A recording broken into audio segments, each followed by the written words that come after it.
Hey y'all, welcome to Book Marketing Mania. I'm Kim, a book marketing strategist for Christian authors, and I'm so thrilled you're here to learn how to grow your author platform, market your book on podcast, and steward your message in a way that honors God and your time. So if you're launching a new book this year or looking for new ways to market your book to new readers in less time, look no further than hosting a podcast. Yes, hosting a podcast. I know we've talked a lot about guesting on other people's shows, which is still hands down my favorite way to build your email list and market your book. But what I've also discovered is how much hosting a podcast also elevates your visibility to new readers, giving you credibility as the go-to guest on a particular topic.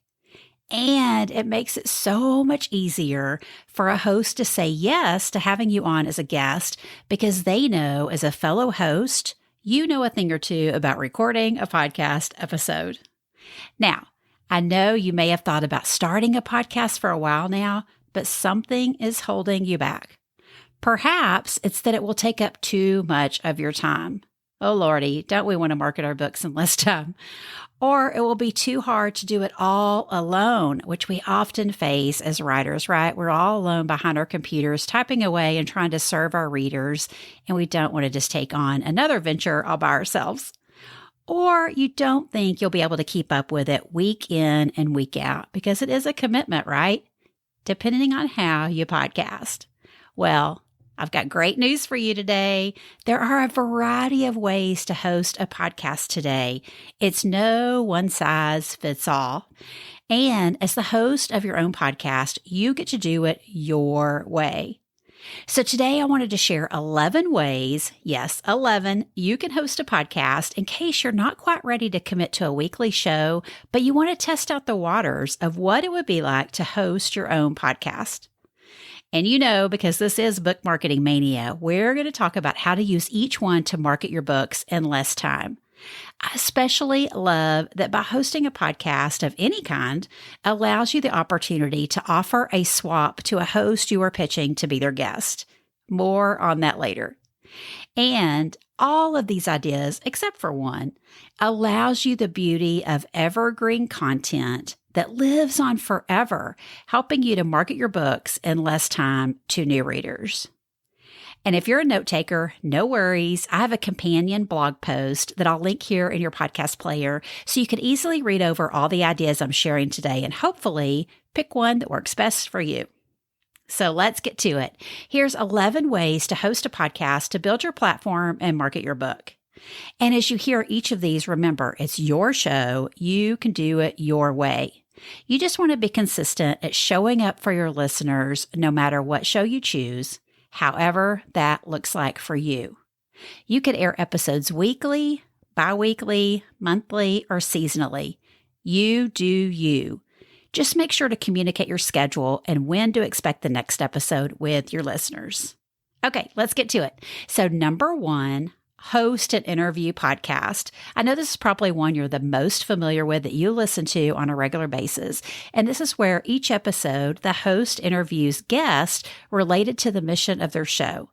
But the focus each episode is typically on the guest, their book, their message. And hopefully you reach new readers through your guest sharing their episodes with their own platforms of followers and email subscribers. Plus, interview-style podcasts allow you to make connections with each of your guests, and you never know what collaborations might come out of it to help you grow your platform and market your book. I love hearing from my clients about all the relationships they build with their guest, or if they're a guest on other podcasts with that host. It just totally blows me away. It's way more than just marketing and selling books. The relationships you build just do an amazing job of building God's kingdom together, and there's just so many cool things that can come out of it. Now, two things I want to say about an interview show. If you're wanting to grow your own podcast, the number one way to do that is to be a guest on other people's podcasts. And in episode 66, I shared 4 things to do first, especially if you have an interview show. And one of those is to air a few solo shows here and there strategically around the time your own guest interview airs, and especially around the time of your own book launch. As new listeners discover you on their favorite podcast and hop over to check out your own show, you want them to be able to hear you more than your guest and have the opportunity to hear more about your unique message and book more than your guest message and book. Now, if you're not into airing solo episodes, something else you can do on an interview-style podcast is air one of your interviews with you as a guest. Get permission from the other host, which, of course, they'll say yes to reaching more listeners, and air it with a short introduction for your own listeners. That, again, will allow people to hear more of your own expertise and be much more excited to check out your book. Then number 2, you can host a solo podcast. And again, this one might be most familiar with you because maybe you listen to podcasts where there's a solo host that you have really engaged with. And this is where each episode is simply the host behind the microphone delivering content related to the mission of your show. This is a great way to build your email list as each episode is focused on your expertise, your unique way of serving the felt need of your future readers. And each episode, the call to action is simply joining your email list, not someone else's, marketing your book, not someone else's. Now, I will say, even if you do a solo-only show, be open-minded about having a guest occasionally. Like I mentioned before, if you're wanting to grow your own podcast, the number one way to do it is to be a guest on other people's shows. And the number one way to get a yes to being a guest is being able to offer a guest swap. This can be offered at your will and discretion and planned out strategically ahead of you pitching to be a guest on other people's shows. You could plan a special series and plan out guests you want to invite who are podcast hosts themselves with shows you'd like to guest on. Or you could plan out the content of your series first, or plan out the guest first and build your series around that. Your goal could be to build your email list. Maybe you air part of the interview on your podcast and hold part of it for a private podcast only available for email subscribers. More on that private podcast in just a bit.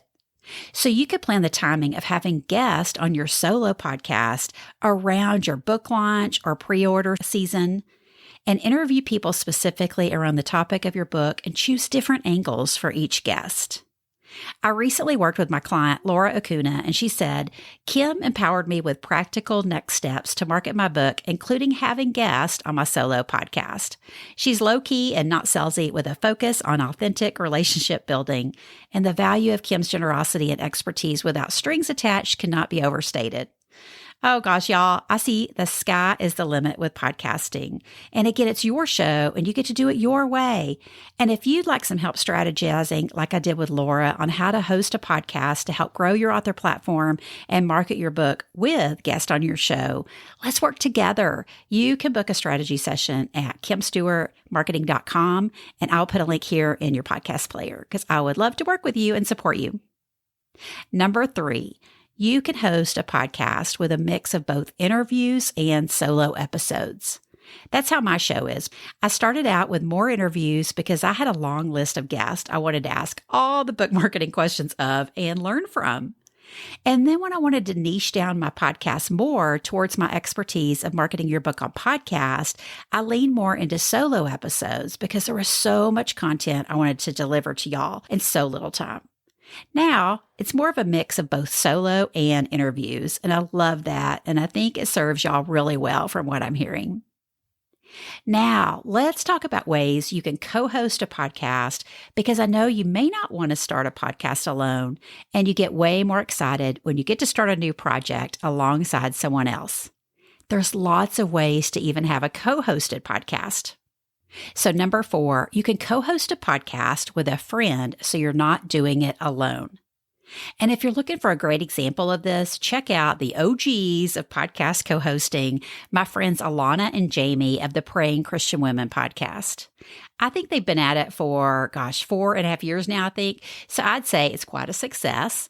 And I love that some episodes are the two of them, and some episodes, one of them takes the mic solo to interview a guest. Again, it's your podcast. Do it your way. Then number 5, you could co-host a podcast with multiple co-hosts, like this More Than Small Talk show with Susie Eller, Holly Girth, and Jennifer Watson. Oh, I'm such a huge fan of their show. I love how they tackle a topic more conversationally, and even if they have a guest on, they follow it with an episode with just the three of them. If this type of podcast interests you, I would definitely listen to their show, as they have certainly mastered the craft of passing the mic around 3 to 4 people during an episode. Then number 6, another way to co-host is to host a seasonal podcast where you have a different co-host each season. And a great example of this is the popular Candace Cameron Bure podcast. And again, it's your podcast. You do it your way. For example, even though Candace has seasonal co-host, she also still hosts episodes herself as the only host interviewing a guest. No rules, y'all. It's your show. Number 7, another creative way to co-host a podcast is having one only on every other episode. So it's a mix of solo and co-hosted episodes. A great example is what my friend Carmen Horn came up with her Your Hope Coach podcast. Carmen releases episodes bi-weekly, and every other episode, she's joined by her co-host, Christine Brown. I love this format, not only because I love these two gals so much, but you get the best of both worlds. You get solo episodes with Carmen and get to know her as an author, and then she gets to share the workload with Christine as a co-host on half the episodes, and we get to know Christine better too as an author.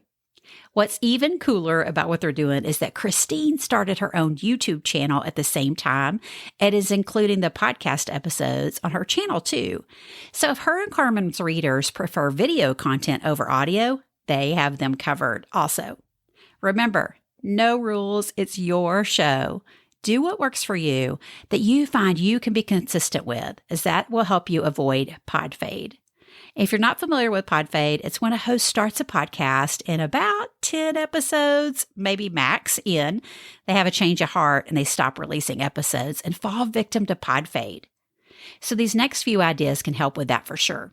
Because number 8, another way to host a podcast is to create a capsule podcast. I think these are so cool.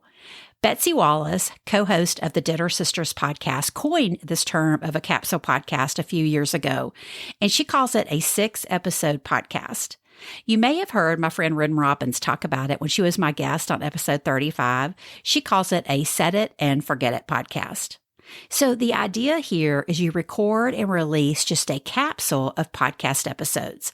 It's very strategic around one topic to give your listeners a taste of what's to come, like your book or a course or a membership.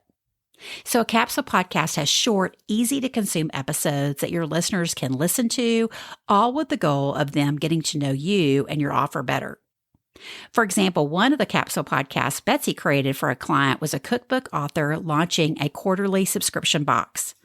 So each quarter at lunchtime, she released a companion capsule podcast at the same time so listeners and subscribers could learn more about the cookbook and other products that she included in the box and the story behind why she chose those.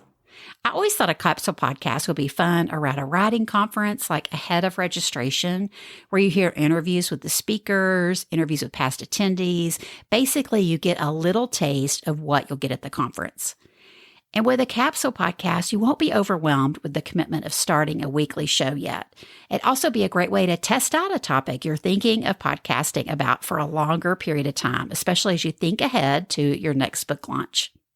Remember, if your target readers are listening to podcasts, why not give them some audio content from you too?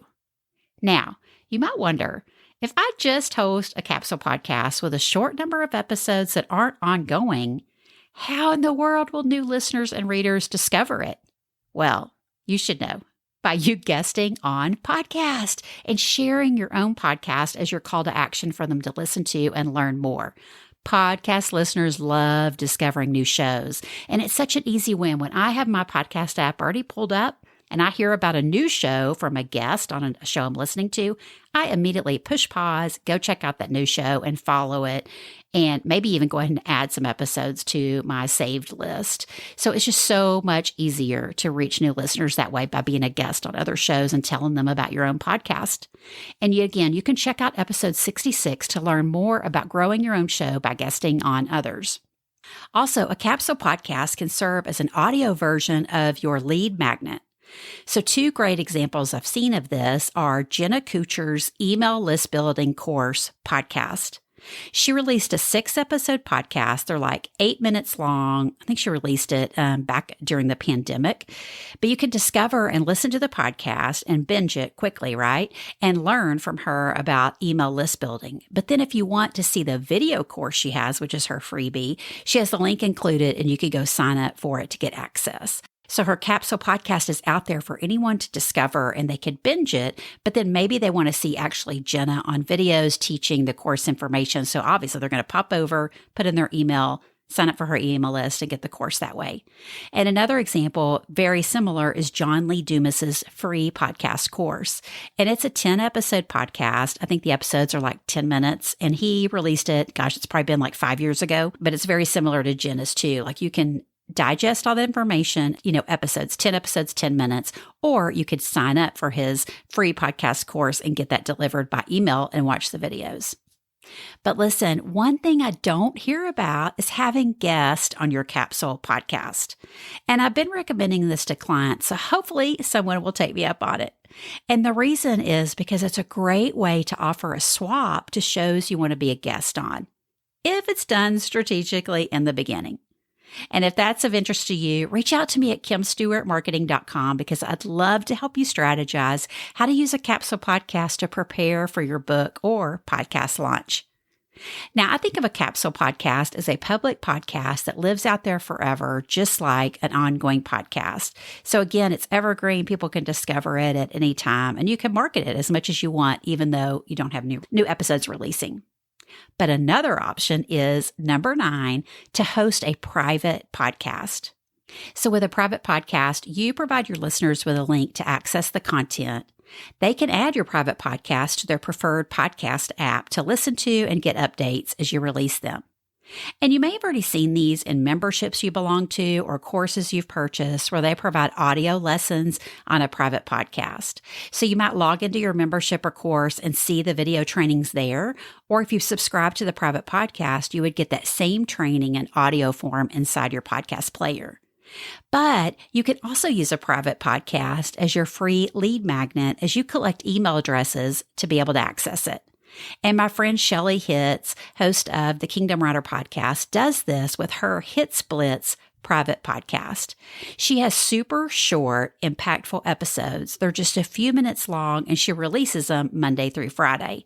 So you sign up for her email list, and you get those in your podcast player released Monday through Friday, and you can just go and binge them anytime you want. And if your target readers listen to podcasts, and I'm guessing they do, they will love listening to a private podcast. It's a great way to whet their appetite for what's coming in your book while they are getting valuable and related content from you in their ears. Because a private podcast is typically shorter episodes, and because it's private, there's no need for the intro, outro, ads, etc. that goes into a regular podcast. So imagine this. Say you have a book releasing in the fall for moms. You could have a private podcast leading up to the launch with super short episodes of encouragement. Imagine your target readers getting to binge listen to mom tips from you as they sit poolside this summer. Oh gosh, what I would have get to have that back then. You could also use the private podcast for your pre-order bonus. You could create some super exclusive content centered around the felt need of your readers at this season of life they're in. And it's only available if they pre-order your book, and then they get the link to access. And this is where I think you can be super strategic again, like I talked about on the capsule podcast idea. You could have guests on your private podcast, whether it's released as a pre-order bonus or at other times to help promote your book. Having guests around a super niche topic related to your book would be amazing. Then let's talk about number 10, hosting a pop-up private podcast. So this term was coined by Megan Ward, who created a host system around hosting a pop-up private podcast. As we talked about, a private podcast is just that, private and available by email sign-up only. But with the pop-up aspect, it's available only for a limited time. It's more like an event, say like 3 to 5 days of episodes. So you subscribe, you listen to the episodes, and then the podcast goes away. And it really feeds into FOMO, the fear of missing out, right? You don't want to miss out on this incredible content. And my friend Lindsay Johnson, who was my guest on episode 10, she recently hosted a pop-up podcast as a lead magnet for her copywriting course launch. It was so cool. And again, a pop-up private podcast could be solo or with guests. Think of it as a great last-minute pitch for pre-orders and have the content be super exclusive and, again, something that meets the felt need of your readers at that exact moment. And they're going to be like, I don't want to miss out on this. It's only available this week. I have to sign up for it. I have to pre-order the book so I can get this bonus. So there's so many ways you can use a pop-up private podcast. Then lastly, number 11, you could host a guest cast. You may have heard Thomas Umstead Jr., host of the Christian Publishing Show, talk about a guest cast on episode 27 when he was my guest. So a guest cast is so super cool because it's a standalone podcast and the episodes are all of your guest appearances on other shows.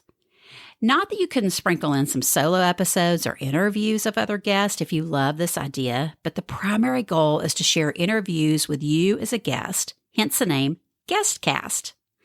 What's really cool is you get the link directly from the podcast host you were interviewed by. And once you set up your guest cast, any downloads from that show are attributed directly to that host. So if you were a guest on my show and you put that episode on your guest cast, anytime someone downloaded that episode, I would see it in my podcast player as an additional download. So imagine this, when your next book comes out, you'll have a lot more confidence pitching a show a second time to guest on, knowing that they were receiving downloads all along the way just because of your guest cast. Now, there is more behind-the-scenes tech help needed with a guest cast versus hosting your own show with a host like Buzzsprout, which I highly recommend. But all the tech information, again, is in that episode number 27 with Thomas. And if you've set up a guest host, let me know. I would love to give some examples in my blog post. So one super fun thing I noticed in my podcast app is when I search out my podcast name, Book Marketing Mania, Thomas's guest cast comes up because he has my podcast name and the title of his episode airing his interview on my show. So anyone searching out my show is definitely going to discover Thomas as a guest too. So I think that's super fun. And again, a guest cast is a standalone podcast. You can always air your interviews with you as a guest on your own show, like I talked about earlier, but that's just a podcast episode on your own show. It's not what we're referring to as a guest cast. So, y'all, that's a lot of options for hosting a podcast, and I hope one stands out for you to take advantage of to grow your platform and market your book in less time. And as always, do what works best for you and your target readers and listeners, and what works best to meet the goals you've set for yourself for launching and marketing your books or building your author platform. And if you need help strategizing how one of these options can help you market your own book, schedule a session with me and let's get you going to build your platform and market your book in less time on podcast. That's all for today, y'all. And as always, I'll be there for you next week to help you market your book one podcast at a time. See you then.